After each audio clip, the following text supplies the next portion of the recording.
Namaste DMNT Decode family.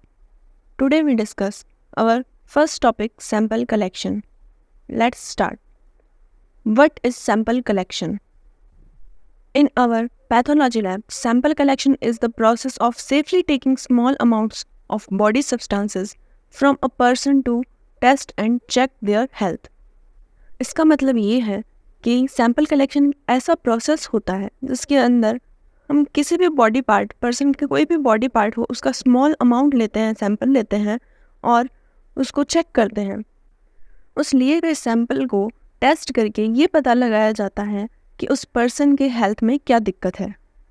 Example से समझो, जैसे ब्लड का सैंपल लेते हैं, ब्लड का सैंपल लेके उसके अलग अलग टेस्ट लगाते हैं, जैसे CBC हो गया और बायोकेमिस्ट्री टेस्ट हो गया। वैसे ही यूरिन का सैंपल लेके यूरिन के टेस्ट देखते हैं।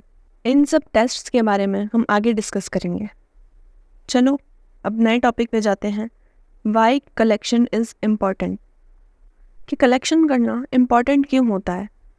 वो इसलिए इम्पॉर्टेंट होता है ताकि कोई भी पेशेंट के अंदर डिजीज़ हो वो अर्ली डिटेक्ट कर जाए। जैसे कि कोई डायबिटिक पेशेंट है या उसको कोई इन्फेक्शन है या कैंसर है, उसको हम जल्द से जल्द डिटेक्ट कर पाएँ, उसको समझ पाएँ। हमारा सेकंड पॉइंट है मॉनिटर, यानी कि पेशेंट्स के जो हेल्थ प्रॉब्लम्स है, हेल्थ इश्यूज़ हैं, वो कहाँ तक पहुँचे, उनकी डिजीज़ और बढ़ गई या फिर बीमारी उनकी कम होते जा रही है। इस चीज़ को मॉनिटर करने के लिए कलेक्शन इम्पॉर्टेंट है। हमारा थर्ड पॉइंट ये आता है कि पेशेंट के जो ट्रीटमेंट्स चल रहे हैं वो कितने अच्छे चल पा रहे हैं, क्या वो वर्क कर भी रहे हैं या नहीं। और हमारे फोर्थ पॉइंट के हिसाब से हेल्थ चेकअप्स और स्क्रीनिंग के लिए कलेक्शन इम्पॉर्टेंट होता है, यानी कि पूरी बॉडी में क्या दिक्कत है, फुल बॉडी जो चेकअप हम करवाते हैं, और स्क्रीनिंग मतलब पर्टिकुलर डिजीज़ का कितना रिस्क बढ़ा है, उसके लिए कलेक्शन इम्पॉर्टेंट है। Now will discuss types of sample. हम हमारे DMIT के सिलेबस में ये कॉमन टाइप्स पढ़ेंगे: blood samples, urine sample, sputum sample और स्टूल सैंपल। आगे के सिलेबस में हम इन सब सैंपल के बारे में विस्तार से चर्चा करेंगे। इसमें मोस्टली जो हमारे यूज़ में आता है ब्लड सैंपल और यूरिन सैंपल, जो डेली लाइफ में रेगुलर बेसिस पर जो नॉर्मल टेस्ट होते हैं उनको कंडक्ट करवाने के अंदर काम आता है। अब हम बात करते हैं पेशेंट प्रिपरेशन की, जो कि मोस्ट इम्पॉर्टेंट पार्ट होता है सैंपल कलेक्शन का। अगर ये सही से नहीं होगी तो करेक्ट रिजल्ट नहीं आएगा। इसका मतलब ये है कि पेशेंट का सैंपल जब हम कलेक्ट करते हैं तो उससे पहले हमें किन किन चीज़ों का ध्यान रखना चाहिए।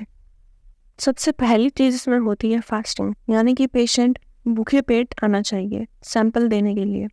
सेकंड इसमें आता है नो अल्कोहल और स्मोकिंग, यानी कि पेशेंट ड्रंक नहीं होना चाहिए, उसने स्मोक नहीं किया होना चाहिए। तीसरा पॉइंट ये है कि पेशेंट हाइड्रेटेड होना चाहिए, उसके अंदर पानी की कमी नहीं होनी चाहिए, डिजीनेस नहीं होनी चाहिए।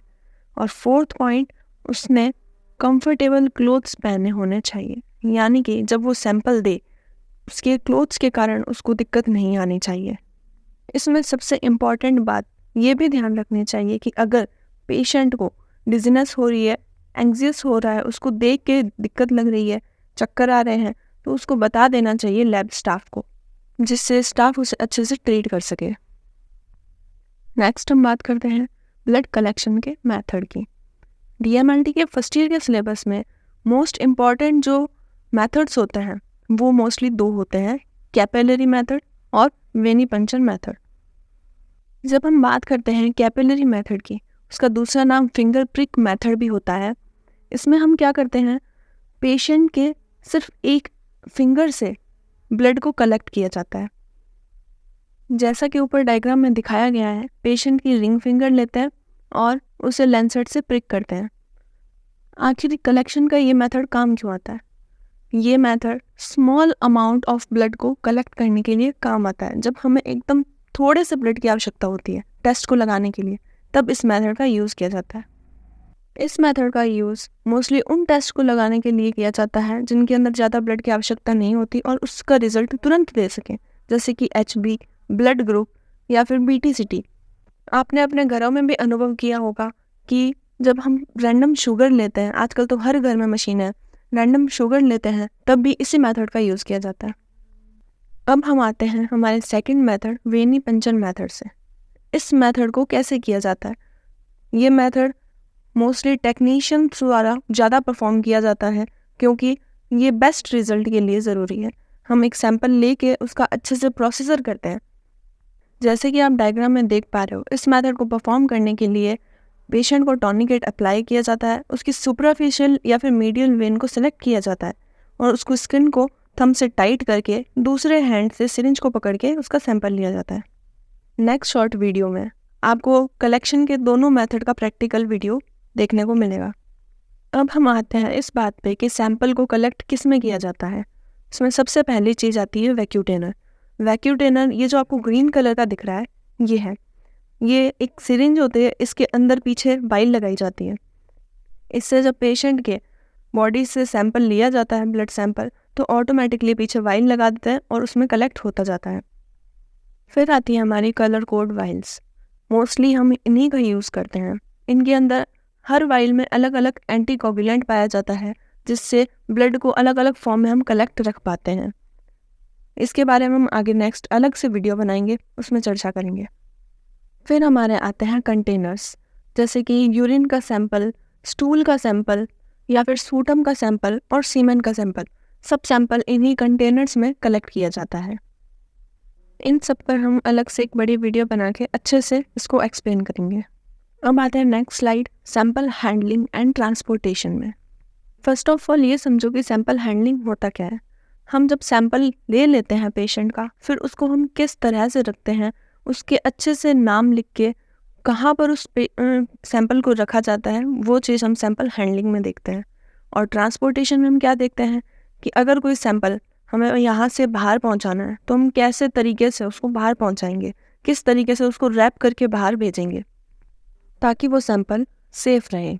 हैंडलिंग के अंदर हम फर्स्ट पॉइंट पे आते हैं, राइट पेशेंट्स आईडी, यानी कि सैंपल लेने के बाद उस वाइल पे या कंटेनर पे जिसमें भी आपने सैंपल कलेक्ट किया है, उस पर आप पेशेंट का नाम लिखो और पेशेंट की डिटेल्स भी लिखनी होती है कि पेशेंट के क्या टेस्ट लगवाने हैं। उसके साथ साथ सेकंड पॉइंट में आते हैं, क्लीन कलेक्शन एरिया। कलेक्शन का जो एरिया होता है उसको एकदम क्लीन रखना चाहिए। कलेक्शन एरिया में कोई भी ब्लड ना गिरा हो, अगर ब्लड गिरा है तो उसे साफ करवाओ, कंटामिनेशन ना हो ताकि। हमेशा सैंपल लेते टाइम में ग्लव्स पहन के रखो। थर्ड पॉइंट में आता है, यूज़ राइट कंटेनर या फिर वाइल। आपको ब्लड सैंपल कलेक्ट करने के लिए अगर जैसे सीबीसी सैंपल आपने लिया है तो आप सही वाइल का चूज़ करें, EDTA वाइल का चूज़ करें। अगर आपने बायोकेमिस्ट्री सैंपल लिया है तो आप क्लॉट वाइल या SST ट्यूब का यूज़ करें। फोर्थ पॉइंट है, अवॉइड कंटामिनेशन, यानी कि आपको किसी भी चीज़ को दूषित नहीं करना चाहिए। ग्लव्स हमेशा पहन के रखने चाहिए। अगर आपकी ग्लव्स पे ब्लड लग गया है तो उसको बार बार स्प्रिट या फिर सैनिटाइजर से क्लीन करते रहना चाहिए। और एक वाइल अगर आपने यूज़ कर ली है, एक सिरिंज यूज़ कर ली है, तो वापस किसी दूसरे पेशेंट में उसका यूज़ ना करें। अब वीडियो ज़्यादा लंबी ना हो इसलिए हम फटाफट बात करते हैं ट्रांसपोर्टेशन पे। फर्स्ट पॉइंट है टेम्परेचर कंट्रोल। टेम्परेचर का हमें बहुत ज़्यादा ध्यान रखना होता है। सैंपल लेने के बाद में अगर उसको फ्रिज में रखना है या इंक्यूबेटर में रखना है, वो किस प्रकार का सैंपल है उसके टेम्परेचर का ध्यान रखना चाहिए। लीक प्रूफ कंटेनर यूज़ करना चाहिए, यानी कि आपका कंटेनर कहीं से लीक ना हो रहा हो या फिर आपकी वाइल कहीं से लीक ना हो रही हो, इसका ध्यान आपको रखना चाहिए। थर्ड आता है प्रॉपर टाइमिंग। अगर आपने सैंपल को कहीं और से कलेक्ट किया है और उसको अगर आपको लैब पहुंचाना है तो आप प्रॉपर टाइमिंग में उसको लैब पहुंचाएं। मिनिमम 2 घंटे के अंदर अंदर उस टेस्ट को लैब तक पहुंचा देना चाहिए। फिर बायो हजार्ड लेबलिंग। इसका मतलब ये है कि अगर सैंपल इन्फेक्शियस है, उसको टच करने से किसी को हानि पहुंच सकती है, तो आप उसको अच्छे से रैप करके किसी अच्छे फॉइल में डाल के उस पर लेबलिंग, बायो हजार्ड लेबलिंग कर दो। अब हम डिस्कस करते हैं do and don'ts of sample collection. Mostly ये सारी बातें हमने कर ली है, अब हम सिर्फ पढ़ लेते हैं। डू के अंदर लेबल सैंपल्स प्रॉपरली, यानी कि सैंपल को लेने के बाद में उसको अच्छे से लेबल किया जाता है पेशेंट की डिटेल्स डालकर। यूज़ करेक्ट कंटेनर्स, जैसे कि आपको पता ही है, करेक्ट कंटेनर्स को यूज़ करना चाहिए। हाइजीन को मेंटेन रखना चाहिए। Collect sample before medication. अगर पेशेंट या कोई मेडिकेशन लेनी है, उसका ट्रीटमेंट चल रहा है, तो उससे पहले ही उसका सैंपल कलेक्ट किया जाना चाहिए। फिर है store and transport samples as required. जैसी ही सैंपल की रिक्वायरमेंट है वैसे ही सैंपल को कूल एरिया या फिर इंक्यूबेटर उनके अंदर स्टोर किया जाना चाहिए, और अगर उसकी रिक्वायरमेंट ट्रांसपोर्ट की है तो उसे ट्रांसपोर्ट कर देना चाहिए। फिर हम बात करते हैं डोंट्स की कि हमें क्या नहीं करना चाहिए। डोंट रीयूज़ कलेक्शन मटेरियल और निडल्स, ये हम बात पहले कर चुके हैं कि हमें कलेक्शन मटेरियल्स की या फिर जो निडल हम यूज़ कर चुके हैं सैंपल लेते टाइम में उसका वापस यूज़ नहीं करना चाहिए।